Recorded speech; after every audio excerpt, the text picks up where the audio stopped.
Let's discuss with Republican Congressman Nick LaLota of New York, member of the House Homeland Security Committee and the House Armed Services Committee. He's also a retired U.S. Navy lieutenant. Sir, welcome. Glad to have you. U.S. intelligence knows the virus leaked from a lab. General Spalding told us that the intelligence knows that Xi Jinping ordered the virus spread to the four corners of the globe. Question: when will the United States government get serious about holding China accountable for these, what I call, crimes against humanity?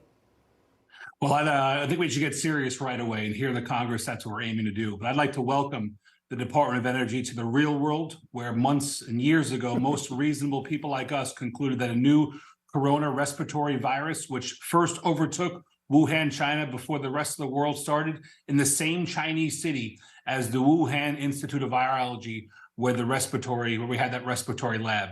And when conservative lawmakers offered this very logical conclusion, we were called racist. And when regular people offered this very logical conclusion, they were booted off of different social media platforms.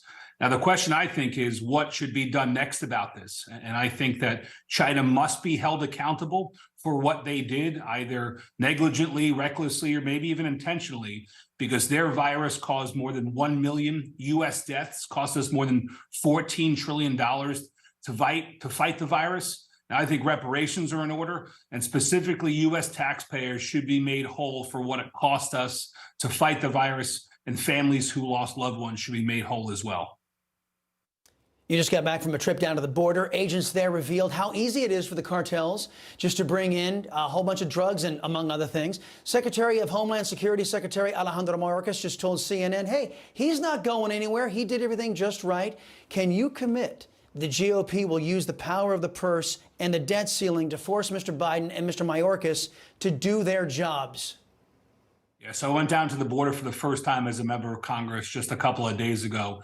And with my own two eyes, I saw how rampant the problem is. Where there is not a border wall, the illegal immigration is rampant. 1.2 million illegal crossings in Biden's last 12 months. That's just absolutely nuts.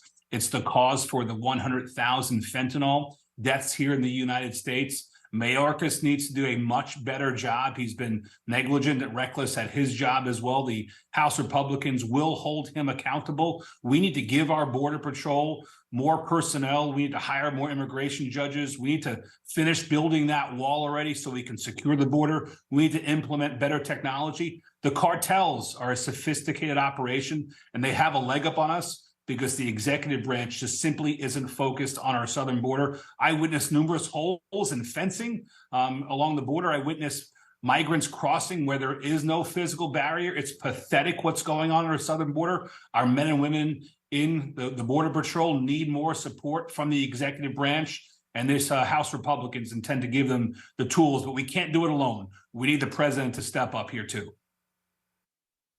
Right. And quickly, Congressman, just to reiterate, will you use the power of the purse to force them to do that? Yes or no, sir? Yeah, I think that everything is on the table right now. I think that we need to drive some good policies out of the executive branch. We're going to have hearings tomorrow with the Homeland Security folks to hold them accountable. I think that the American people want results in this. It's the fentanyl deaths, the number one cause of death between the ages of 18 and 45. It's 250 people a day dying from the drugs that are made in China coming through the Mexican-U.S. border. We need to get to the bottom of this. The American people want it right away.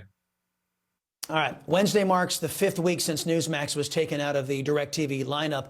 They refused to pay Newsmax carriage fees. Even one of our fans called them out, noting that DirecTV pays left-wing channels with smaller audiences those same fees. Many understand this is an attempt by the left to censor competing ideas. Should taxpayer dollars be going to AT&T if they persist in their ideological bigotry? And next, when will the House hold hearings on this, sir? So I think that we should live in a world where there's an open exchange of ideas and the best ones get implemented by our government. And the silencing of political speech presents a great danger to the future of our great republic and should be fought at every single measure. And yes, the Congress has the power of the purse, and to the extent that there's a bad actor suppressing political speech based upon their own choice, the Congress absolutely should go after them. I don't serve in the committees that have jurisdiction over those, but I've heard my colleagues speak about how important it is to them, and I would expect the Republican Congress to be on this issue.